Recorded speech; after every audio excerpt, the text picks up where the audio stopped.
family.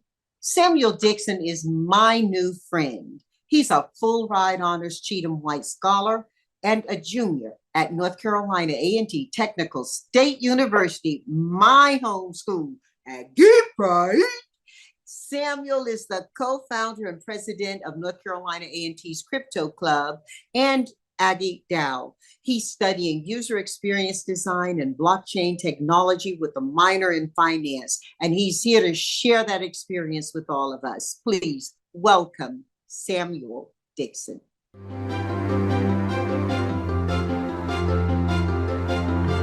Samuel, Aggie Bryant. Aggie Bryant, yes, ma'am. Yeah, you got it. Okay, what year are you right now at North Carolina A&T State University? I'm a second semester junior. Okay, you're in the tech school or the business school? So I'm in both. I'm in the College of Science and Technology, but I'm also in the College of Business. Well, you're also in JBH, so welcome. Gotcha. Considering your course of study and other engagements, it's clear that you're not simply pursuing a degree. You're on a mission to bring about positive change through education, and the world is constantly evolving and reinventing itself. So how secure do you feel in your goal to integrate blockchain in your career? We're going to jump right into it because blockchain may or may not be around when you are a seasoned professional. Yes, indeed. So when it comes to, just to give you a little bit of background for me, my goal is to use my user experience design degree and my background in finance to create a virtual education platform to teach the youth about financial literacy. So I got my introduction into cryptocurrency and the blockchain through my dad. So over COVID, my dad told me about what NFTs were because I'm a graphic designer. So being able to see what NFTs were and seeing how people can monetize their artwork, that's kind of how I stepped into the crypto space. So I have pretty much a good side hustle when it comes to just learning about crypto and then also NFTs, but specifically how I've gotten my upbringing into the community with cryptocurrency and blockchain technology is at North Carolina A&T State University. So last year I founded a North Carolina A&T Crypto Club where we teach about anything dealing with Web 3.0 technology. We're a platform where any student can come to us and figure out how they can figure out where their place is within Web3. So for students that come to us who are computer science majors, we teach them about the blockchain and a Solidity coding language. For graphic designers, we teach them about NFTs and how to monetize their artwork. And then for business majors, finance majors, we teach them about cryptocurrencies and how it is similar to a stock, but not the same as a stock, but you treat crypto the same way you treat stocks. You would dive into your research and you would look up what the cryptocurrency is, their plans for the next couple of years before you invest the same way you would treat it as a stock. So that's how I got my integration into blockchain and crypto, and that's how I plan to move forward with it.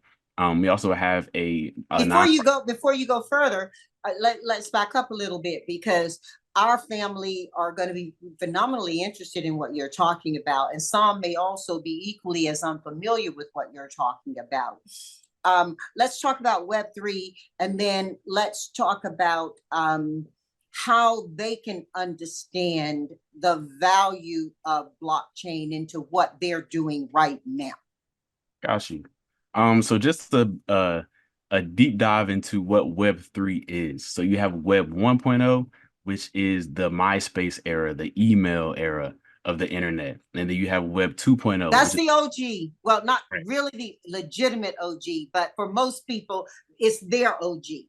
Right. And then you have, which is kind of right before Web 3.0 is the age that we're still kind of in today, is where you have Facebook, you have YouTube, you have Instagram. But now Web 3.0 is anything that's decentralized. So Web 3.0 deals with DAOs, they deal with blockchain companies, anything that's decentralized. It's taking the centralization out of the internet per se. And when we look at where we are right now in a season of web, we don't really own a lot of what's happening around us or with us for the information and the and our participation in those communities. With Web3, do we then, as individuals, gain more ownership? And I know you're going to talk about the NFTs, but do we gain more ownership in the content that we're using or that's being placed out there? Or does it become more and more diverse and dispersed? You've got to narrow it in so that everybody can follow as you continue this brilliant conversation. Right. So one thing that I like to break it down with is when it comes to banking, right? So when you're storing money on the blockchain versus storing money in a traditional bank, banks do something called fractional reserve banking, which is when banks take your money and they make other investments with your money versus if you store your money as a bank, as your own bank through blockchain technology. That money is yours. The bank isn't taking it to go buy a house. The bank isn't taking it to go invest into another company. Your The money, bank isn't taking it to have a national crash that becomes too big to fail. right? Yes, ma'am. It sits all in your wallet. And you get to get to have the say so into what is actually done with your money. If you want to go to a bank, let's say you have $1 million, you can't necessarily walk into any traditional bank and ask for your $1 million in cash. However, with the power of blockchain, if you have $1 million worth of Bitcoin or even USDT, just sitting in a wallet, you can take it out and have it in your hands, or you can send it all the way across the world within a matter of seconds, which is something that you can't do with the bank because it is centralized. Samuel, all of that sounds fantastic. What are the downsides of blockchain right up front before we go deeper? I would say the confusion of blockchain when it comes to people who aren't necessarily used to how it works. So when it comes to just the simple act of sending a cryptocurrency from one person to another, some people may not be used to the idea of having a wallet where you have to have a key phrase with 24 keywords to it. And if you lose those 24 words, you lose all access to your money. But that also ensures the security of your wallet. So that process itself, and also the process of just sending things back and forth, sending messages back and forth. Most of the time, you either have some super long address or a QR code that you scan in order to activate a transaction on the blockchain. So just simple things that add security compared to the traditional internet may be confusing to the average person that doesn't know about what blockchain is. So, in using crypto, are we earning interest? Are we continuing to have a need for a Federal Reserve? And how do we guarantee that the there is there? So the need Three for questions, three questions. Okay, got you. So when it comes to the need for cryptocurrency, and compared to the Federal Reserve, it's kind of a merge happening right now. So the United States launched something called the Fed Now program, which is really a program to get rid of cash and coins. So soon we'll be walking around and cash and coins will be worth absolutely nothing. So the government is really just copying the same structure of cryptocurrency to the national government. So the Fed Now program is a digital currency made for the US. So the same transparency, the same quickness that the blockchain has, they can be able to see each and every transaction that happens. They know who sent what at what time. That same transparency that that blockchain has is what the government will have when they fully implement the Fed Now program. But there are tons of companies, even just cash-owned companies. You may walk into a barbershop, they may only take cash, or a convenience store, they only take cash. Companies that want to maintain their privacy when it comes to just doing business, if cash is no longer an option, and then the only other option is the Fed Now program, the third option is cryptocurrency. Yeah, and I think you explained that beautifully. And again, where is the downside or the threat in crypto? I would say only due to the fact that not all cryptos are stable coins. So the same fluctuation that stocks have is the same fluctuation and volatility that crypto has. So yeah, most people know about what Bitcoin is. Bitcoin started off as a 0.00000001, and it's gone as high as $68,000. So crypto is just as volatile as any other stock. However, the difference between just Bitcoin, which is the home, the dad of all cryptos. They're what you call stable coins. So stable coins is what you can move your cryptocurrency from Bitcoin or another altcoin like Ethereum or Polygon, and you can move it into a stable coin. One example is USD Tether. And once you move it into this stable coin, the value of that cryptocurrency doesn't go up and it doesn't go down. So the only downfall is just the volatility and being able to know when to enter, when to exit. And just like any other investment, that comes with risk. Are many of the newer markets or the second world markets, the some of the African markets, are they going into their heyday utilizing crypto, or are they using legacy banking and money? It really just depends on the country. So I know in countries in South America, they're starting to use a coin called Tron. Mm-hmm.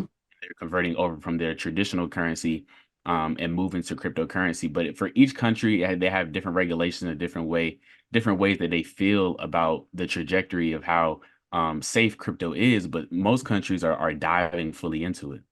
So many conversations are being held around the volatility of dealing from a business perspective and cash and pay with African nations. Are you seeing anything in African nations that are necessarily different from any other nations? Um, I think they're moving faster than surrounding nations when it comes to adopting crypto into their community. I think African nations have moved a lot quicker than any other nations in the world so far. Well, I haven't held cash in my hand for years, and it only occurred to me as a phenomenon in my life when we scheduled you for this conversation.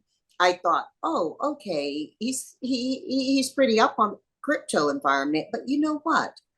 I've not been an active player in crypto, but I haven't held cash in my hand for years. I haven't written a check for years. So I have digitized my banking process to a great degree and expect to 100% on my personal level.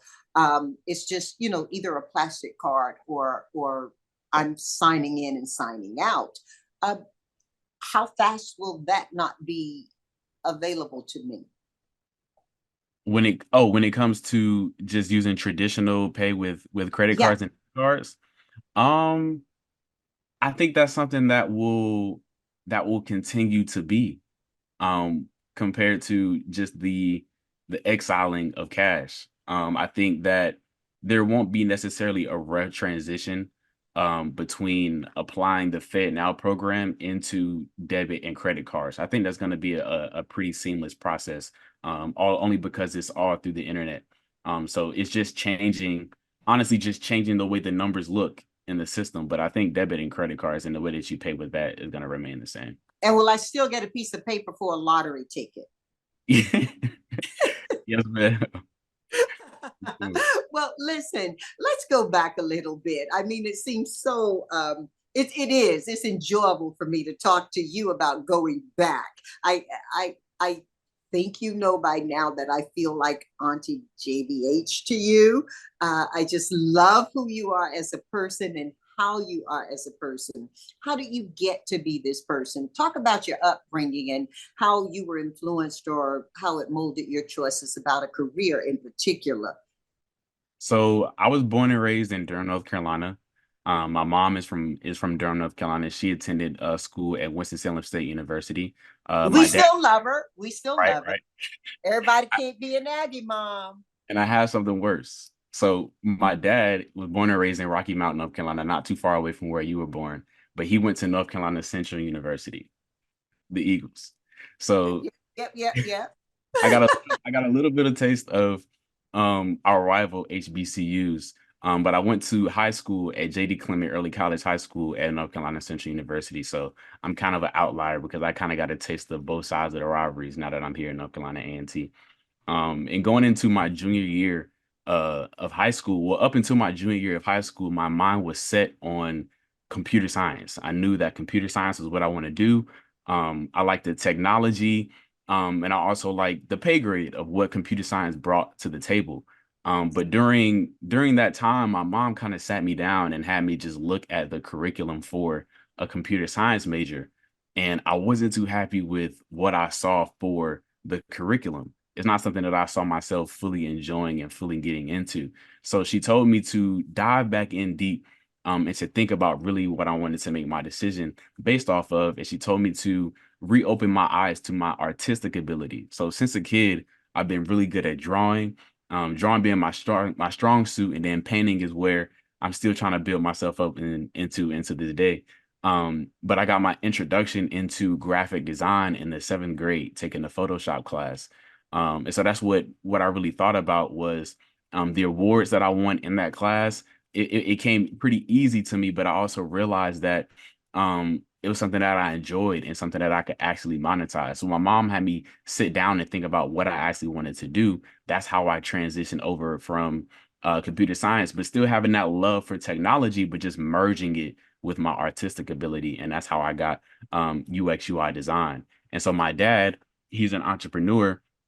He owns an automotive service center in the North Carolina State Inspection Station. He does paint and body work, anything that needs done to a car, he can do.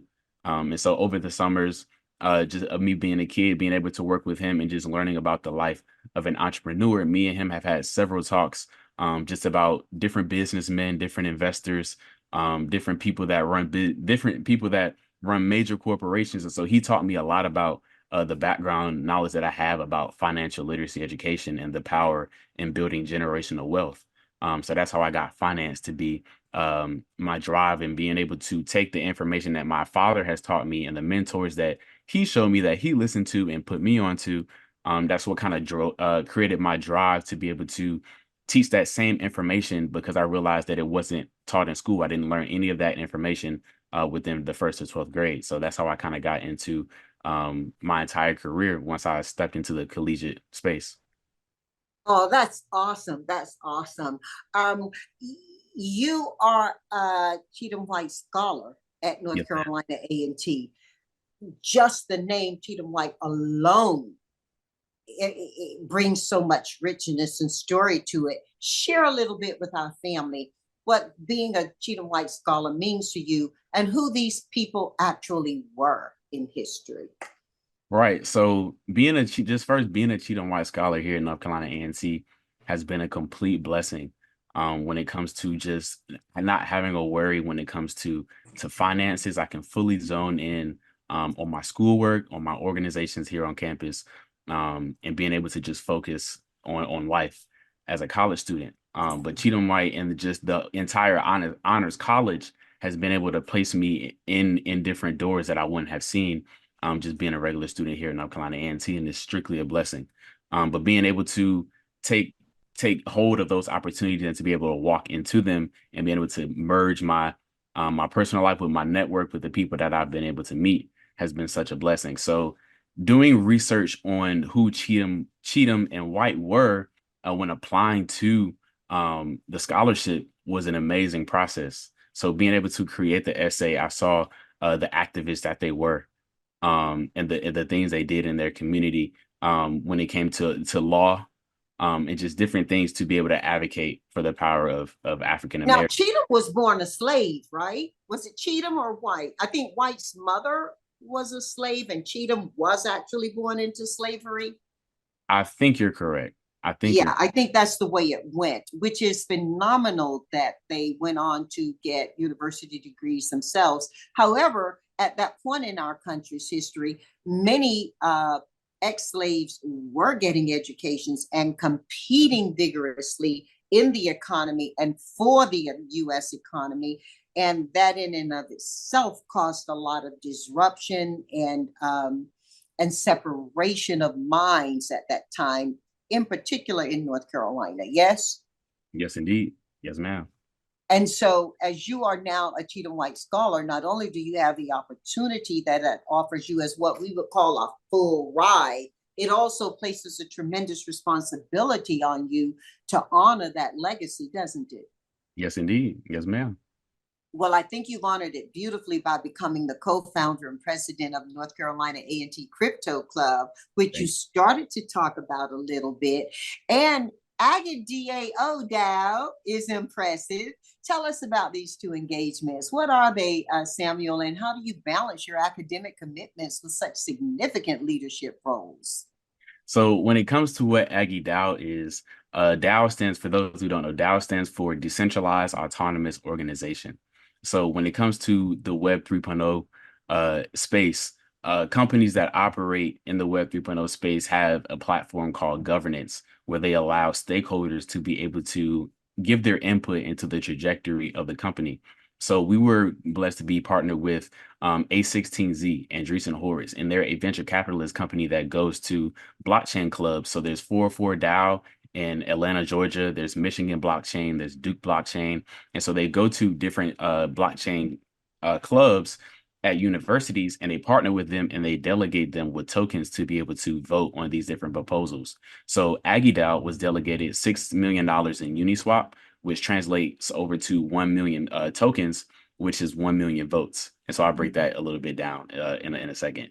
And then same thing for Optimism. We were given 1 million Optimism tokens, which is $3 million worth of Optimism.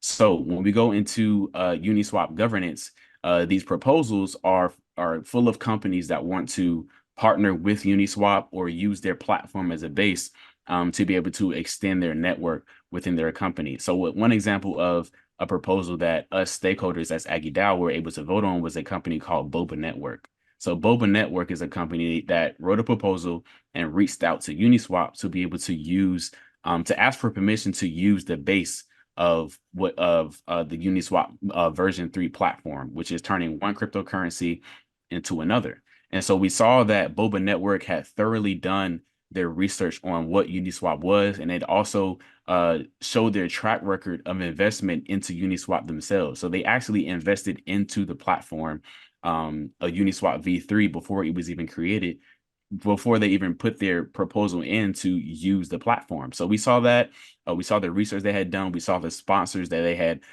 gathered, and we voted yes on the trajectory of that partnership.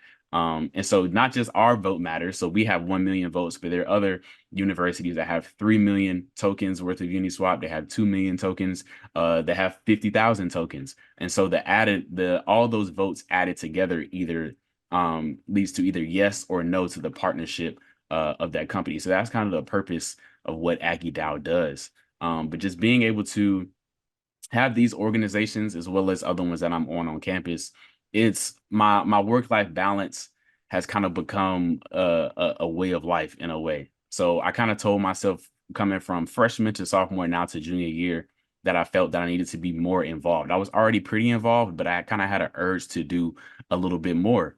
And so being able to put myself in these positions and to be able to fill them out has been a wonderful process. And so just being at the culture at North Carolina A&T, I feel at home. I never feel uncomfortable, but the number of opportunities has never been at a shortage at all.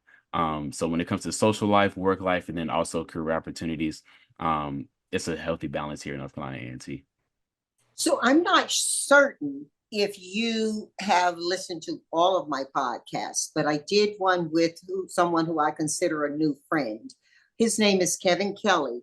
And one of the things that he really expounded upon in our conversation, and I believe it is exemplary or at least identifying to how he works and lives, he started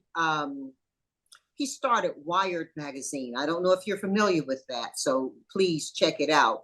But he said he wanted to make sure that he had the freedom to express his roots, which are really founded in optimism. He was more interested in doing things that they enjoyed in his organization rather than focusing on what they thought readers wanted or readers would like. It sounds as though you have a bit of that optimism and you are taking it to the entrepreneurial and to the humanitarian place, keeping intact your ability to do as Kevin Kelly does, those things you really enjoy. Right. Well, when we consider that, then you're focusing on UX UI design. And that's a particular interest to me. at Act One Group, we design so much of our technology that supports our customer engagements. And I don't know that you actually knew that, did you, Samuel? It does. It does. Yes, indeed. Yeah, we create that technology. UX UI is more than how it looks for me. It's tied to the guts and supports user experience. What sparked your interest in this particular field of technology? Um, the I started to just realize how much I came across once I started taking the classes. So overall, my major is computer graphics technology. And then we have two different concentrations. We have a concentration in user experience design and a concentration in technical design. And so when I was looking at what user experience design is before I chose the concentration, I started to slowly realize how much is being used within the internet. Any kind of app that you go into, any website that you go into, or any platform that you just view on the internet had some kind of UX UI designer behind it thinking about how your interaction was going to be. And me being able to have an artistic eye, um, I was able to see myself being able to go to different companies and partner with different people who are creating platforms to take that same artistic eye to be able to build a good user experience to So make let me things ask you easy. this. Let me ask you this, and I'm breaking all my rules because I'm interrupting. That means I'm truly excited. Okay, you're from North Carolina, you understand. Yes, Um, ma'am. so one of the things I've noticed is that when using business technologies, especially those that manage or support intercompany experiences, the tech has to be taught. Nobody really teaches anybody how to use Amazon. Where's the gap in that? Are you following what I'm asking? So a company that's not too focused on tech implementing the structures and the fundamentals behind UX UI. When I think of the user experience, nobody teaches you how to use Amazon. Right. And You that's because sign in and you go for it right from check through to checkout. Okay. With lots of business technologies, support systems in the back office have to be taught. You go here to do this. You have maybe you have a help center you call when you get lost in the process. What Where is the gap between how business texts are designed for user experience versus a commercial or Amazon type? Like I tell my people, I want our tech Amazon easy. Okay. right. And Amazon isn't the ultimate, but it is an experience people are familiar with around the world, and nobody's sending out manuals on how to use Amazon. Right. I think it comes down to the fundamentals that are taught in the education system with being breakdown between business IT and UX UI. Those are completely separate ways of education. But when it comes to like just using Amazon, for example, you can be able to tell that Amazon has good UX UI because you don't have any difficulties. That's the prime of user experience. Whenever you can create a platform where a customer can figure out where things are without having to ask for help, that's a tell for a good UX UI. So companies that necessarily don't have good UI probably don't have good designers who have an artistic eye when it comes to technology and website building, but they're more on the IT side, and that's not necessarily what it takes to be able to have that user experience eye, that artistic eye, to be able to make things seamless. So it's almost a battle of art and numbers in a way, and that's two separate fields. So, how do you see this intersecting with your goal of providing financial literacy education? Being able to create the platform that teaches the youth about financial literacy. I have a great background in knowing about the types of games that kids play. So the vision for the platform is to create it so it's intriguing for the youth. So different games, different activities, but a modern version of them, um, will lead to a platform that students will be able to want to return to, rather than their parents telling them they have to sit down and just and do this course to be able to learn about what it takes to be financially literate. But my goal is to use my design skills to be able to tailor to how I can make the user experience better for the kids, to be able to have them have fun, but also be able to learn simultaneously, so they don't feel like it's a burden, but almost an enjoyment to be able So are to. you going to gamify it, or what are you talking about here? That's the goal. The goal is to gamify it so that the youth can be intrigued. And then also have different incentives for when they do good on homework and quizzes, so they can get different ways to customize their characters. They can get different accessories, things of that nature, to give them goals to be able to work towards, not just getting good grades, but something also customizable within a platform. So it's something that enjoyable that they can go back to. So let's talk about the division in the digital divide, the financial divide. How do you see what you're doing filling those gaps, or is that not the goal? Is the goal simply to teach those who have accessibility and are ready? So the goal is to, because I'm very aware of what the digital divide is, those who have access and those who do not. But the goal of the platform is for students to be able to gain that knowledge that they're not getting from the average school system.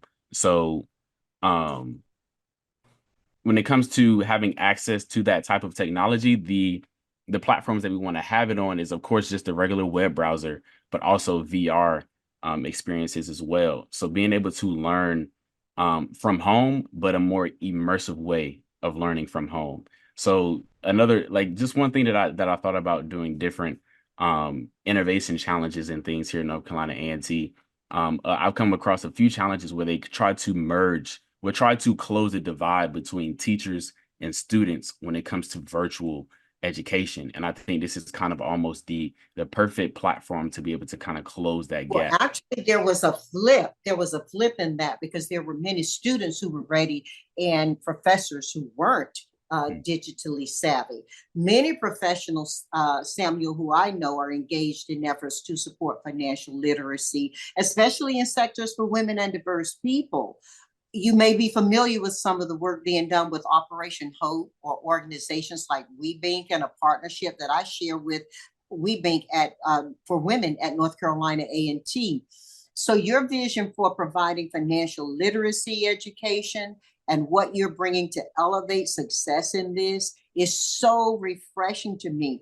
Where are you in the process? Where are you right now? Right now, I'm in the idea stage.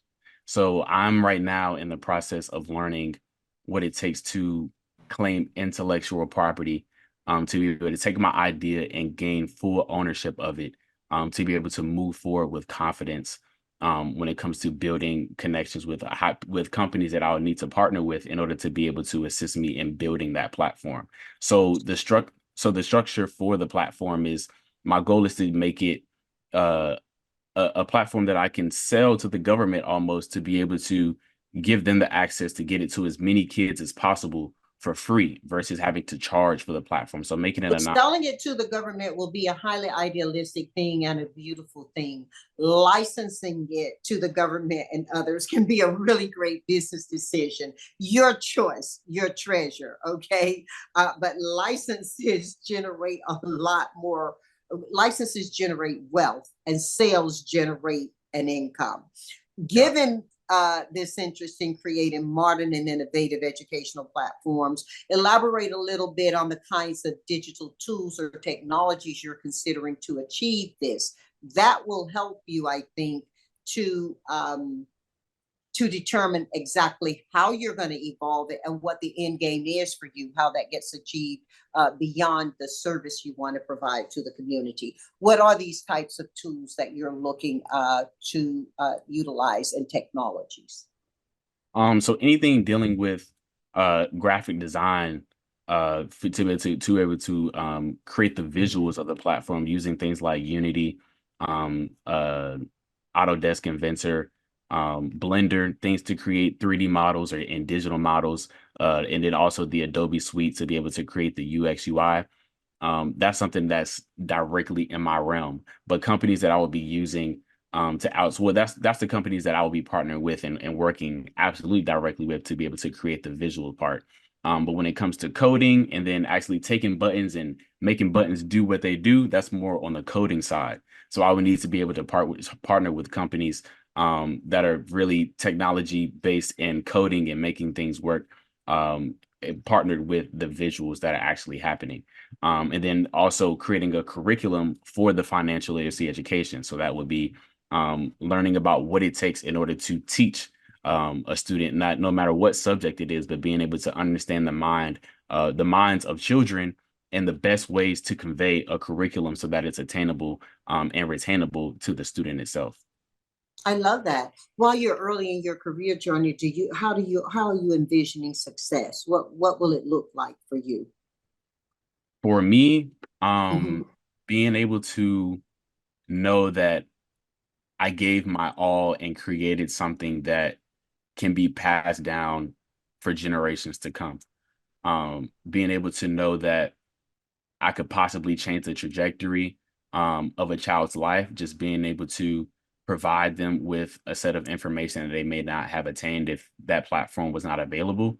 Um, but then also being able to do the same for my close friends and family, just on a personal level, being able to put them in different positions based on the things that I've learned going from high school to college, is just relaying that information down to be able to see others who are younger than me being able to grow and walk in the steps, not directly behind me, but just in the same path, and be able to provide the same information to them that I was provided to by the mentors that I was given. So that's how I envision success, um, along with just being financially free to be able to do the work that I need to do in the community. I love that. One of the people who I've listened to and learned from over the years of my growth has been a man named Earl Nightingale. And I love his definition of success. Success is the progressive realization of a worthy ideal. And I do believe that's what yours is expressing itself out to be as well. There's specific design principles that you may believe in as crucial for financial education platforms. What are some of the design principles you actually are embracing, and where does financial ethics fit into that for you? Um, when it comes to design principles, there are many different ways to break it down from an artistic eye, even when it just comes to typography, color theory, um, symmetry when it comes to how a platform is made, and that all just entails uh, the performance of a user experience, of the user experience performance of a platform. But being able to merge that with financial literacy education, um, is kind of going to be an interesting way to merge. So there has been platforms that I've seen growing up, like on TV. I saw a commercial of a platform called ABC Mouse, right? And ABC Mhm, mhm. Mouse just taught kids, but from home. But I got to be able to see how they kind of the same people that it takes to create maybe like a cartoon or a video game or a TV show is the same people that worked on this platform, because being able to create a different characters that caught the kids' eyes, and to be able to actually work education within that platform, there has to be some kind of partnership between more than one company, because the people who specialize in creating the UI, the people who drew the character, people who create the ideas for what's going to catch the kid's eye, are not the same people who created the curriculum for what they actually taught on the platform in ABC Mouse. So being able to bring companies together and be a middleman for those companies is what it's going to have to take in order to bring design principles to financial literacy ethics. I love that. And these, let's go back a little bit. These non-fungible tokens offer unique qualities that are unable to be duplicated. So with non-fungible tokens declaring unique ownership, the popularity of art NFTs has been talked about a lot lately. Many folks like Jay-Z and others are heavy investors in art. How do you see the area of NFTs becoming attractive to them? And further, contributing to financial education, what role can they play in building generational wealth, if any? Right. So when it comes to just the history of NFTs from, I would say, the launch of the NFT marketplace, when it first launched, NFTs were honestly based off of hype and honestly ignorance. So a lot of people saw the good art behind the NFT and they saw the price tag of the piece of art, and that's what got their attention for it to be an investment. But a lot of people didn't think about the utility behind the NFT. So there are a lot of NFTs that were flooded with a huge market, but it was purely off of hype. And so now, going from that stage, which is really around COVID, to now, the value of those NFTs have dropped because investors started to realize that there was really no usability behind the NFT itself. But those that have prevailed are those that have utility behind them. So some NFTs offer in real life different pluses. So when it comes to, there's an NFT called the Bored Ape Yacht Club. And it's in real life club where they meet on a yacht, and everyone who owns the NFTs, only people who own the NFT are able to gather on that yacht and to network and grow their business, things of that nature. The NBA has picked up NFTs and they have made it almost like a playing card sector. So I remember going to a Charlotte Hornets game and they popped up a QR code on the jumbotron, and so in almost 10 seconds the NFT was completely gone because everybody had their phone up and they were pointing it at the NFT. But it was a collectible item that can be sold down the line. So that's what brought the value of NFTs to the NBA. So honestly, when it comes to the trajectory of it and the history of building building generational wealth behind NFTs, it also depends. It really just depends on the usability behind the NFT, and the usability will determine the longevity of that investment. How do you demystify them and bring entry level clarity to folks who are listening right now who aren't quite there yet? If you're not quite there yet, does that mean it's not your thing, or how do you demystify it, and what type of financial investment is required? So there's NFTs from a penny to $1 million. So there's no necessarily no. It's Vegas, baby. Yes, there's no minimum and there's no maximum when it comes to investing in NFTs. But when it comes to any other investment, my most valuable advice is to do your research. The same way you would research a stock before you invest. It's the same way that you research an NFT before you invest, which is the same way you should research a crypto before you invest. But just the idea of an NFT is almost, so when I learned about how people buy paintings, right? You may walk into someone's house and see a $4 million painting, and you may ask them, why did you buy this $4 million painting? They may like the artist, they may like how the what's actually in the painting, or they may like how the painting brings out the aesthetic in the room. But also, the painting could be strictly an investment. So Jay-Z really talks about this in a few of his songs. And so just the power of owning a painting one year and it be valued $2 million. The next year is worth $4 million. The next year. Right. Painting, for most of the people whose homes I've been in who have art of value, I'm talking about $1 million and above per painting. They really, quite few of them are really aficionados, but they have curators who are doing it as part of their investment portfolio. It is not for their personal pleasure. Yep. nor their knowledge or the enthusiasm around art itself. Right. And so when I almost compare NFTs. It's like real estate for them. Yes, indeed. That's exactly what I was about to compare it to. So when it comes to NFTs and art, and even cars, jewelry, and then real estate, a lot of people who, when it comes to learning about what tax write-offs are, they use the same way. If you want to, let's say you own a business and it generates $100,000, right? Versus you're an individual who works at a company that's and you make $100,000, right? The difference is working at that company. The tax bracket in the US right now for someone who makes $100,000 around 24%. So if you Mm-hmm. make $100,000 as a regular employee in the US, the taxes on that is going to be $24,000, right? But if you own a business that generates $100,000, that $24,000 worth of taxes, if you're able to spend that on expenses, you can write that off and pretty much get that $24,000 you can almost get back depending on what you do with that money if you have to spend it on it as an expense. So people go and let's say you buy a $24,000 NFT or a piece of art or a piece of land, as a doing that as a business versus a individual employee, you can use that as a tax write-off, almost getting it for free per se.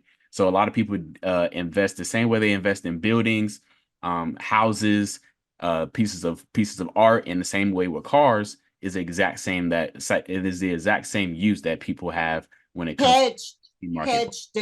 hedged against other risks or trade-offs that exist within the business. Right. What are you most excited about right now, Samuel? Some other things that I'm excited about to share with you is my graphic design business. So my graphic design business is called VTF, stands for Vision to Fruition. And so, of course, I've been doing graphic design uh, since the 7th grade, and then once I got to high school and leading into college, I started to get freelance work in. So being able to just create logos, flyers, doing campaigns, partnering with clothing brands. That's kind of how I started being able to launch my career when it comes to graphic design. And so over the years here at being at North Carolina A&T, everybody has kind of got the idea that Sam does graphic design. In August of last year, I finally made the decision to be able to go just from Sam doing graphic design into a business structure. I figured it was time to choose a name, which is really a really one of the main things that was kind of holding me. I wanted to be able to think with the end in mind to be able to create the brand image that I wanted for my graphic design business. And just here's the card, by the way, Vision to Fruition.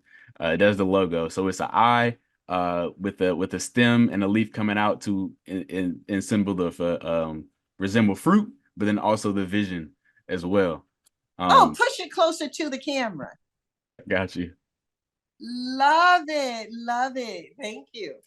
Yes, indeed. So, this is something that I see myself using my skill set to be able to generate profits, to be able to sub into the dream that I have of creating my financial literacy education platform. But my goal is to scale this company, to be able to surround myself with the best here in North Carolina A&T, to be able to build this company and to not be able to just do it by myself, but find the best designers to be able to work with me to be able to continue. And so the next step that I'm taking in this company is photography. So I took a photography class in August, and it kind of came within perfect timing because I do campaign flyers here in North Carolina A&T. So when people run for student class vice president or president, secretary or treasurer, most of the time we choose either an album cover or a movie poster to base our campaign theme based off of, right? And so when these candidates were coming to me to create their poster, they were also asking me if I did photography. So most of the time they already came to me with photos, but some clients were coming asking me if I did photography, and I was just telling them that I didn't offer that service. Me taking a photography class in August, I had to buy a camera anyway. So just learning about aperture, learning about different lighting, learning about focus point, lighting, shadows, things of that nature. Being able to just take that skill and be able to create a company that I was being asked to create, a company that did everything in one, not only created their vision of what their campaign was going to be on the branding side when it came to social media, but also being a company that can actually capture them to be able to pull them into whatever theme that they chose. So that's kind of the basis of my company and where I'm trajecting it to go when it comes to emerging photography inside of it as well now. That's a lot to be excited about. Samuel, what advice can you give to high school or college students who aspire to be leaders and change makers, especially in areas that may not be the conventional focus of their academic path? I would say write it down and make it plain. That would be my number one piece of advice. Um, I've had a lot of people have dreams of being a basketball player, dreams of being a football player, dreams of being a singer, dreams of being a dancer. But personally, I've had dreams where I lay my head down and go to sleep, and I have a dream about just a next step I can take in my career. And then I wake up, I write it down, and move towards it to actually make it happen. And that made my relationship with God a lot closer. Not necessarily religiously, but just my relationship with God himself a lot closer. So being able to write it and make it plain, that is a true thing that works hands down. So any ideas that you have, any goals that you have for yourself, I would say write it down with a pen, a pencil, and a piece of paper. Anything that you do, I would say start with the end in mind. That would be number two. Love, love, love it. Sound sage advice. While you're here, let's talk about mentorship. How do you think mentorship plays itself out in personal and professional development? I think mentorship is beautiful when it comes to giving a mentee something to aim for. So being able to, for me personally, having mentors who are not necessarily exactly in the seat where I would like to be when it comes to exactly what I want my career to be, but when it comes to being in a seat of a point of life of setting goals and achieving them, that's the main goal of a mentor, to be able to show them that they came from where you came from when it comes to being in a space where you have goals that you're in the process of achieving. And so having someone that has achieved a number of goals and to be able to help you when you get off course and to bring you back on course, but then also just support you along the way is what I love about mentorship and being able to just pass down information that you gained along your own journey. And in order for mentorship to work, it must work both ways. Before we go to 4 for 4, who are some of the mentors who've significantly impacted your journey, or those you know of that were impactful in someone else's journey? Um, I would say on a on a major scale, I would say Steve Harvey. Steve Harvey is somebody that I resemble to be almost similar to how my father is when it comes to how he carries himself as a man, how he carries himself as a businessman, and he's also a family man. And so he's a guy that I have looked up to when it comes to just living life, but then also on the business side. He works tons of jobs. He is very successful in each job that he has completed so far. But he still works to this day because he has a family to provide for, and he has people that um, people looking up to him. So he has different mentoring groups that he has created to be able to pass down the knowledge that he has gained over the years from comedy, from TV shows, and just life in general, and lessons that he's learned. He's been able to create different boot camps and different platforms where he can pass that knowledge down to students from kids of all ages to be able to help them grow in life as well. Yes, and years ago, I met with him at a restaurant in Beverly Hills, and he shared what he's doing at his boot camps. So it's not something that Steve waited until he was uber famous or uber engaged to do. He's done it alongside his own personal growth. And I think that's commendable. In our community, we say you can do well and do good at the same time. And I think that's a beautiful example of what his mentorship has been like. He didn't wait to get there in order to help others get there. And I have a sense, I have a feeling that with your father's leadership, your mother's strong hand, and the community at A&T, you're really on the path for phenomenal growth. So it's just been a pleasure to have you on this podcast. Let's go 4 for 4 before we call it a day, shall we? Let's do it. Okay. Samuel, I'm going to ask you 4 questions to which you'll give me 4 answers. There are no right nor wrong answers, okay? No. And the first question is, you're hosting a dinner party. You get to invite anyone, any 4 people to the dinner you wish, from any time in history to present. Real people for real, okay? Who's at your table? Lauryn Hill. And why? Okay, got you. Lauryn Hill, Dr. Sebi, Buddha, and Steve Harvey. Okay, wow. Well, okay, look, you get 5 people. I'm going to be at that table. But go ahead and tell me why the 4. Specifically for Lauryn Hill and Buddha. Those are people that I have a lot of similarities to when it comes to my spirituality, and the way that I live my life, my relationship with God, and my relationship with how life works. I believe in the power of meditation, being able to know who you are as an individual, being able to dive deep into who you are, your surroundings, and analyze different aspects of your life, no matter if it's that the way you think, positive versus negative thoughts, the way you think about yourself, and then also the power of relationships, being able to dive deep and see how the people in your life affect your life. And then also just being at that table of 4, being able to have a woman who I know has the knowledge of spirituality, but just the motherly love of Lauryn Hill at that table. If I had to choose just 4 people, that motherly love of Lauryn Hill plus the knowledge that she has about life in general would be amazing to be able to learn different things from her perspective.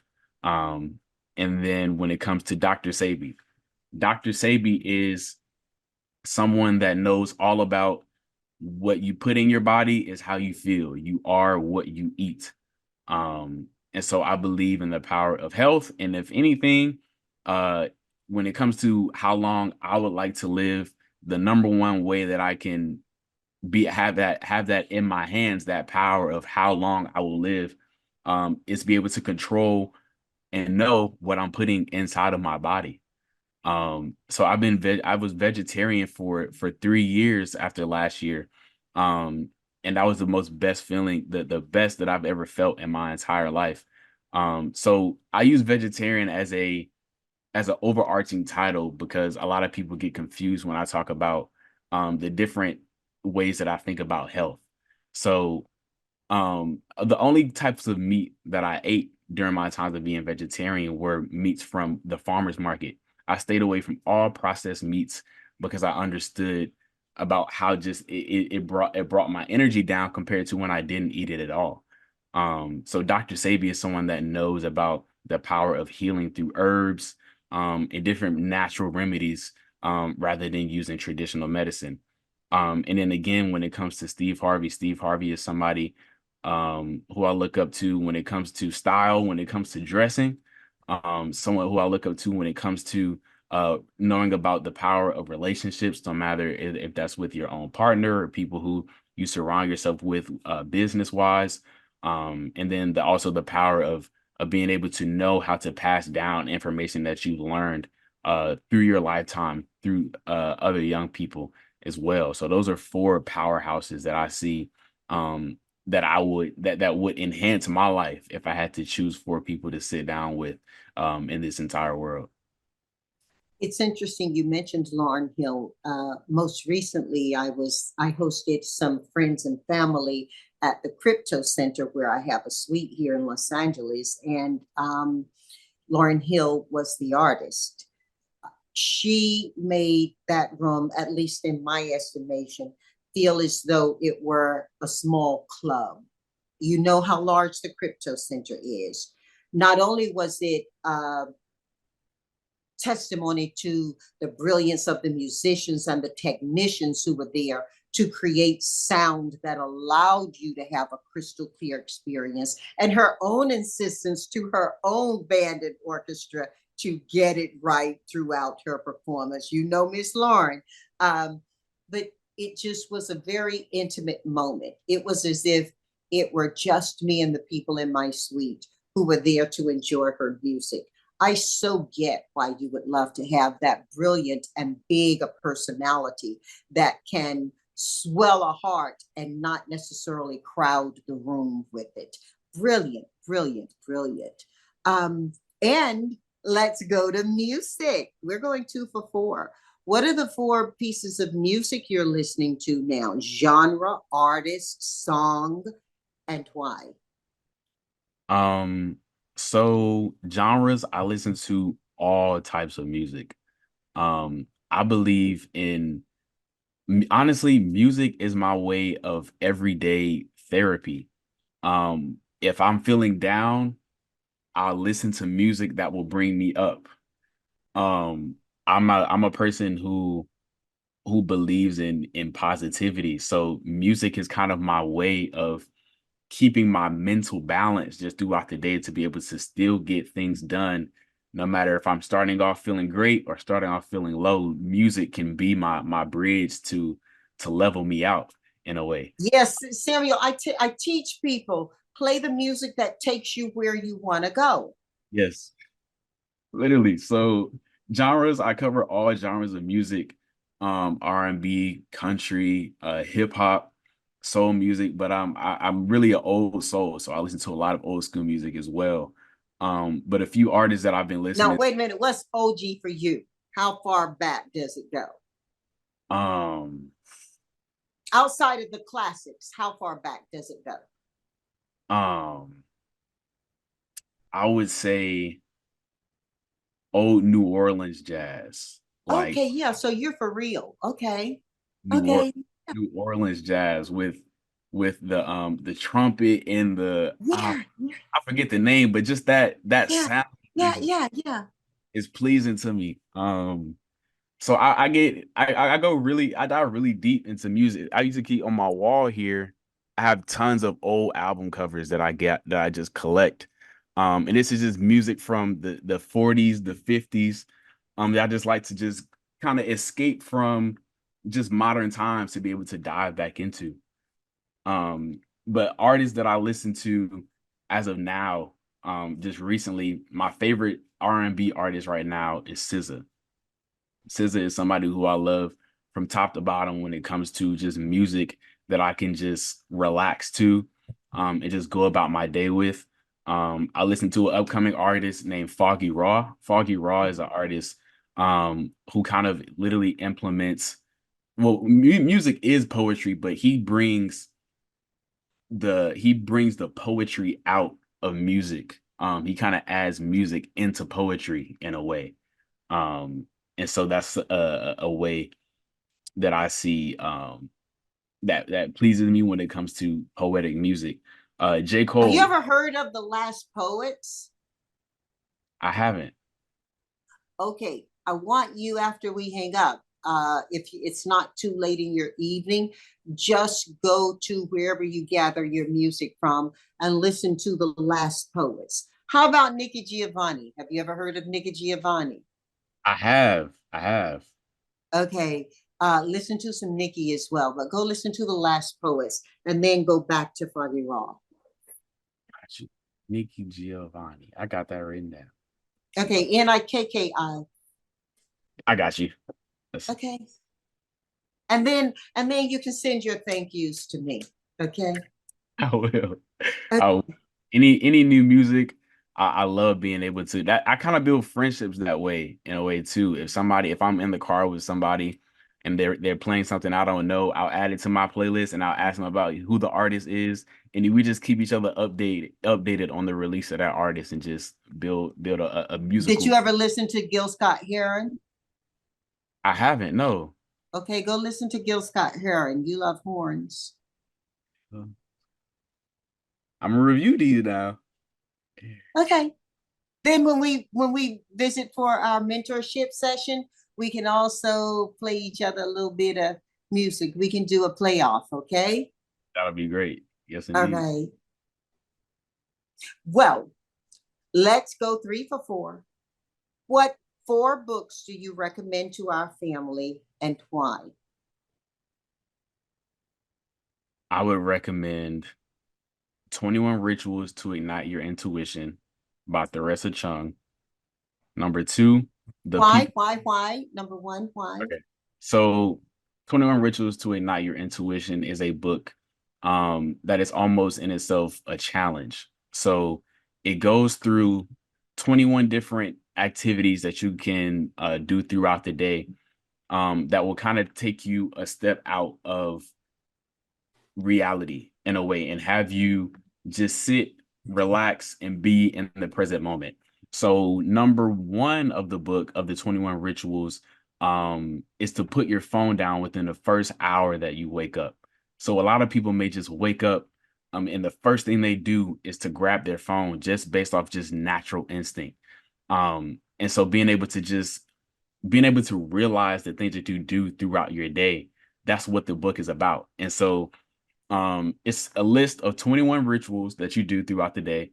And it's you do one each day. And if you um miss a day, you have to completely start over and start from number 1 until you get all the way to 21 for You're ritualizing your wellness. right for 21 days straight. And if you miss one, you have to start over. And that's a book that I really enjoyed to be able to just get out a bit and to be able to be in the present moment. So I It's think that actually gaming your success. I like that. I love it. For number 2, it is The People Factor by Van Moody. So The People Factor is a book that breaks down the power of relationships in your life, and that's top to bottom.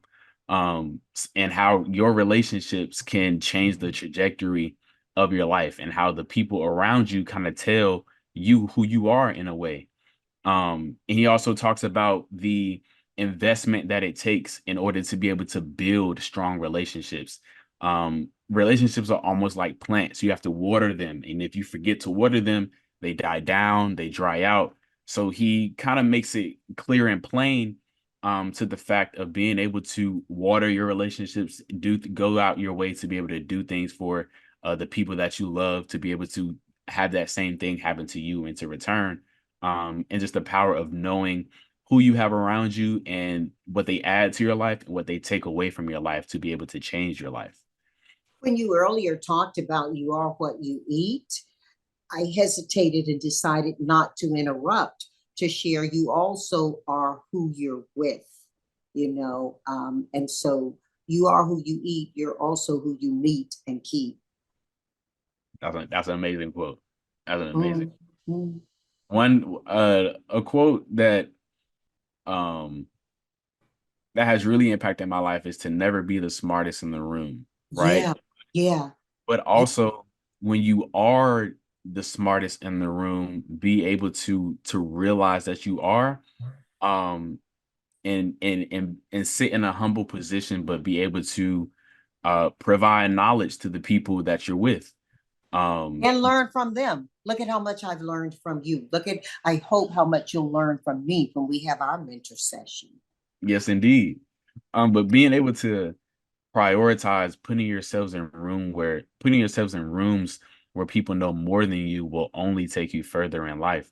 And not being able to be intimidated by the fact that they know more than you, but being able to see it as an opportunity can change the entire trajectory of of your life, depending on what rooms you put yourself in. It definitely does that in business. If you're only hiring people who you feel or believe or even know you're smarter than, you basically can take your shingle down. You know, it's really important to hire people who are smarter than you are at what they do. Yep. That's exactly the structure that I'm gonna need when it comes to creating my platform. It will be. What's your third book? Number 3 is Rich Dad Poor Dad by Robert Kiyosaki. So Rich Dad Poor Dad kind of breaks down um, the definition of conformity in a way.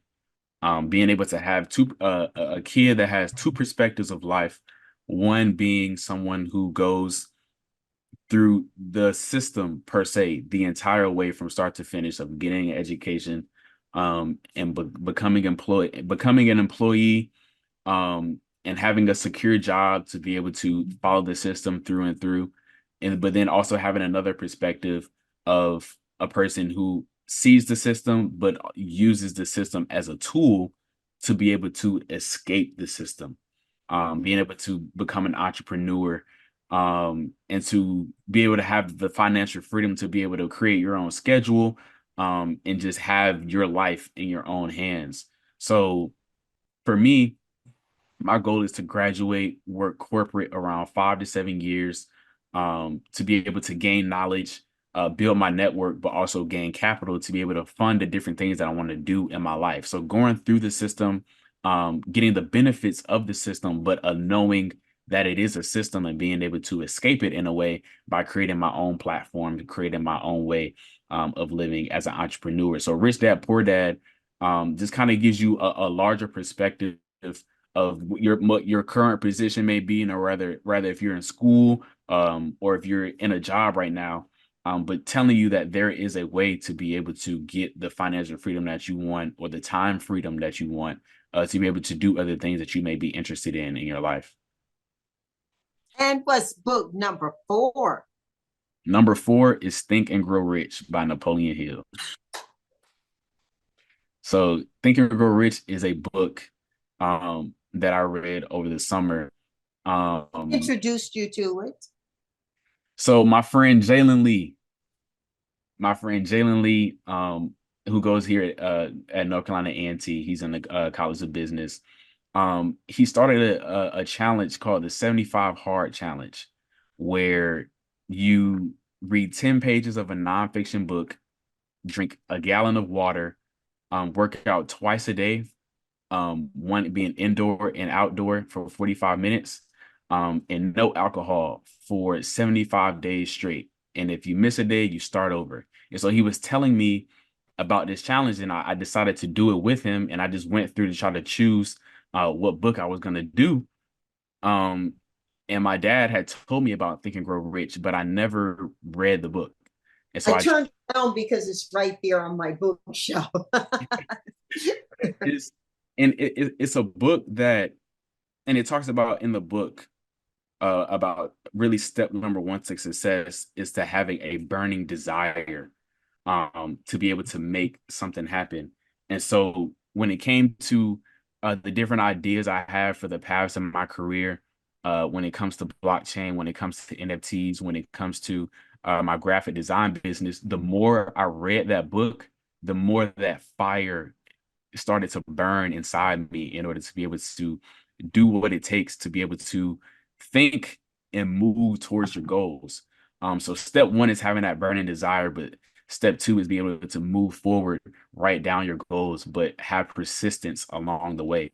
And that book is going to be if you read it, it's going to be a time period where it could be the birth of a company. It could be the birth of something that can literally change your life, because that's what the book does to you. It brings out your true purpose and makes you want to hop on it super fast. So any entrepreneur, anybody that has a drive to create something, I would recommend to read Think and Grow Rich. I love your book list, by the way. Let's go for 4, Samuel. What 4 pieces of advice will you offer to our family listening now? And if you gain that advice from someone in particular, please pay homage by giving their name. Um, I would say number one is enjoy being uncomfortable. Um, the act of being uncomfortable is is a mind state that is only for growth. Um, that one of the things that I learned when I came here to North Carolina A&T is that when I came here as a freshman, I was very comfortable. I wasn't actively involved on campus right when I got there. Second semester is when things started to pick up for me. But just knowing that you're in an uncomfortable state that just permits growth. So even from the point of just public speaking, people who learn how to get better at public speaking have to put themselves in positions where they're doing public speaking. And each point is going to be uncomfortable. Even people now who are the best public speakers still get nervous before they go out to speak. But it's that feeling of having butterflies in your stomach, that feeling of being uncomfortable, that you All the get. great performers say they are right before they go on stage. Yep. Many of them use prayer before entering the stage as a way to not only calm their nerves, but energize their talent in the most positive way. I've yet to meet anybody who I deeply respected who was comfortable in their moment. That's the key. That's the key. And also being uncomfortable shows that you have care for whatever you're doing. If you're doing something that you care for, your heart is attached to it, and that's why your heart starts beating faster and faster and faster as you're about to do it because you care so much about what you're doing and you care about the outcome of what you're doing. You So know what we say in our company, Samuel? We say, when you're green, you grow. When you're ripe, you rot. man, when you're green, you grow. When you're ripe, you rot. Yeah, yeah. I like that. Mhm. I like that a lot, man. What's your For number two, um, practice meditation. Um, for me, when it comes to anything that I'm doing in life, no matter if it's career based, if it's relationship based, being able to um, sit still is something that is hard, especially in an age of technology where you're just surrounded by so many things. You're hearing so many different things.